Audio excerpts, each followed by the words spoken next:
जय श्री कृष्ण। राधा कृष्ण। विजया एकादशी महात्म।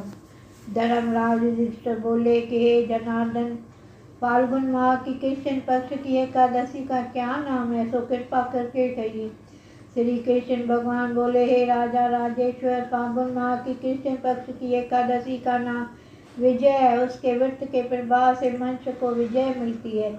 यह सब व्रतों में उत्तम है। इस विजय एकादशी का महात्म के श्रवण और पठन से समस्त पाप नष्ट हो जाते हैं। एक समय देव ऋषि नारद जी ने जगत पिता ब्रह्मा जी से पूछा कि हे ब्रह्मा जी, आप मुझे फाल्गुन माह के कृष्ण पक्ष की विजया नामक एकादशी का व्रत बतलाइए।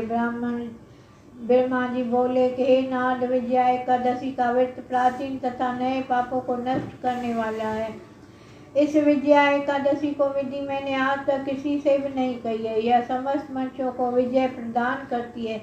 जब श्री रामचंद्र जी के 14 वर्ष के लिए तपोवन गए, तब यह श्री लक्ष्मण जी तथा सीता जी सहित पंचवटी में निवास करने लगे। उस जगह महापापी रावण ने श्री सीता जी का हरण किया। इस दुख समाचार से श्री राम जी तथा लक्ष्मण जी अत्यंत व्याकुल हुए। श्री सीता जी की खोज में चल दिए। घूमते हुए वह मरणासन जटायु के पास पहुँचे।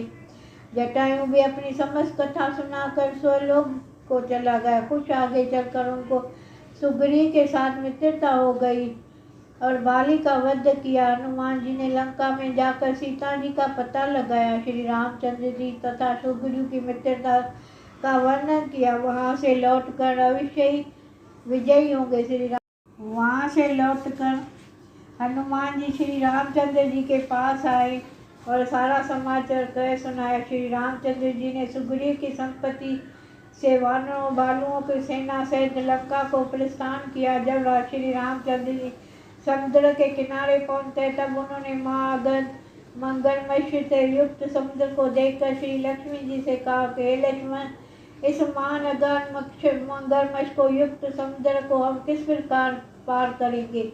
तब श्री लक्ष्मण जी बोले कि हे राम, आप आदि पुरुष और प्राण पुरुषोत्तम हो। यहाँ से करीब आधा योजन के दूरी पर कुमारी द्वीप में बकुलावय नाम का मुनि रहते हैं। उन्होंने अनेकों ब्रह्मा देखे। आप उनके पास जाकर इसका उपाय पूछिए। लक्ष्मण जी के वचन को सुनकर श्री रामचंद्र जी बकदालिया ऋषि के पास गए। उनको प्रणाम करके बैठ गए। मुनि ने भी उनको मनुष्य रूप धारण किए हुए पुरुषोत्तम समझा। उनसे पूछा कि हे राम, आप कहाँ से पधारे हैं। श्री राम जी बोले, मैं ऋषि में अपनी सेना से यहाँ आया हूँ। राक्षसों को जीतने लंका जा रहा हूँ। आप कृपा करके समुद्र पार नहीं करने का कोई उपाय बताइए, इसलिए मैं आपके पास आया हूँ। बकलादाल्य ऋषि ने बोला, हे राम, आपको एक उत्तम व्रत बतलाता हूँ।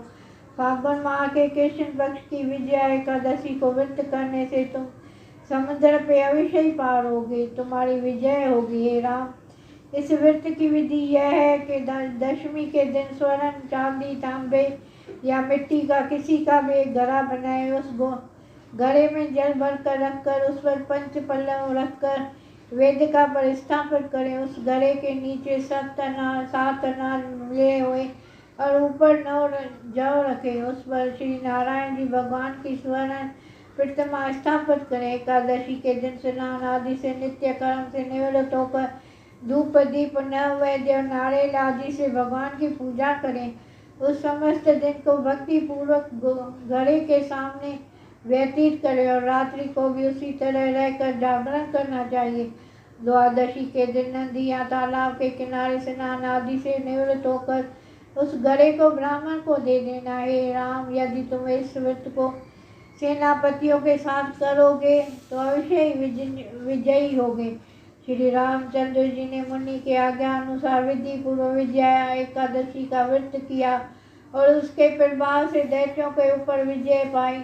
अतः हे राजन, जो मनुष्य इस व्रत को विधि पूर्वक करेगा, उस दोनों लोकों में विजय होगी। श्री ब्रह्मा जी ने नारद जी से कहा कि हे पुत्र, जो इस व्रत का महात्म सुनता है, उसको अश्वमेध यज्ञ के फल की प्राप्ति होती है। जय श्री कृष्ण। राधा कृष्ण।